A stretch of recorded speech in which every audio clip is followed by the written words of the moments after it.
भले वक्तों की बात है, किसी गांव में शेरू नामी एक नंबरदार रहा करता था। अपनी ईमानदारी की वजह से वो पूरे गांव में बहुत मशहूर था।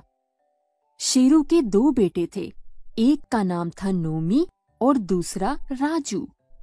बैरूने मुल्क से तालीम मुकम्मल करने के बाद वो दोनों वापस अपने मुल्क अपने वालिद के पास पहुंचे।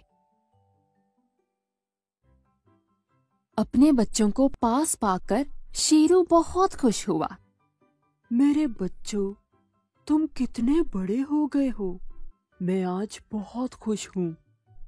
फिर सब बातें करने लग गए। एक शाम को शेरू अकेला बैठा हुआ था। वो सोचने लगा, अब मेरे दोनों बच्चे बड़े हो गए हैं, लिहाजा अब किसी एक को नंबरदार बन जाना चाहिए। लेकिन नोमी और राजू में से कौन ये मनसब संभालेगा? अचानक शेरू के जहन में एक तरकीब आई। वो उठकर अपने बच्चों के पास गया और दोनों को 10-10 सिक्के देकर कहने लगा, सुनो मेरे बच्चों, मैं चाहता हूँ तुम दोनों ये सिक्के लेकर जाओ और इनके दुगने कमा कर लाओ, और जो 10 दिन में ये काम करके आएगा उसे मैं इस गांव का नंबरदार बना दूंगा। अब अपने बाप का दिया हुआ हुक्म पूरा करने दोनों शहर को रवाना हो गए। शहर पहुंचकर नोमी सोचने लगा, अभी बहुत वक्त पड़ा है। 10 दिन में तो मैं बहुत आराम से पैसे दुगने कर लूंगा, और वैसे भी मैं राजू से ज्यादा पढ़ा लिखा हूँ, इसलिए नंबरदार तो मैं ही बनूंगा। दूसरी तरफ राजू ने वक्त जाया किए बगैर पैसों से कुछ खिलौने खरीदे और शहर में ही खिलौनों की दुकान बना ली। इसी तरह दिन गुजरते गए। 5 दिन गुजरने के बाद नोमी कहने लगा, ओह, अभी भी 5 दिन बाकी हैं। कुछ और आराम कर लूं, फिर काम भी हो जाएगा। दूसरी तरफ राजू ने मेहनत जारी रखी और काम करता रहा।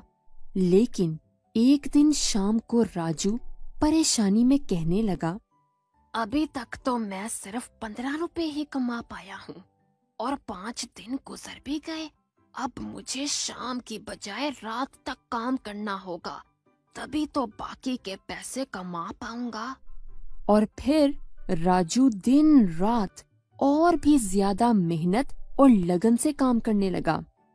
एक तरफ नोमी था जो सुस्ती की वजह से दिन भर घर में पड़ा रहता था, जबकि दूसरी तरफ उसका भाई राजू था जो दिन रात मेहनत करता था। इसी तरह 8 दिन गुजर गए। अब नोमी के दिमाग में एक तरकीब आई।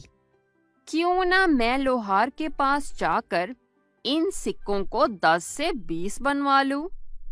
ये कहकर वो लोहार के पास जाता है और 10 सिक्कों के 20 बनवाकर गांव लौट जाता है।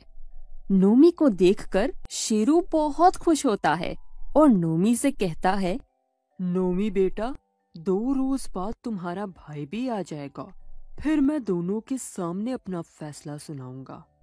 10 रोज पूरे होने के बाद राजू भी लौट आता है और अपने बाप से आकर कहता है कि मैं तो सिर्फ 15 सिक्के ही कमा पाया हूँ। आप नोमी भाई को ही नंबरदार बना दें, वो सब काम अच्छी तरह संभाल लेगा।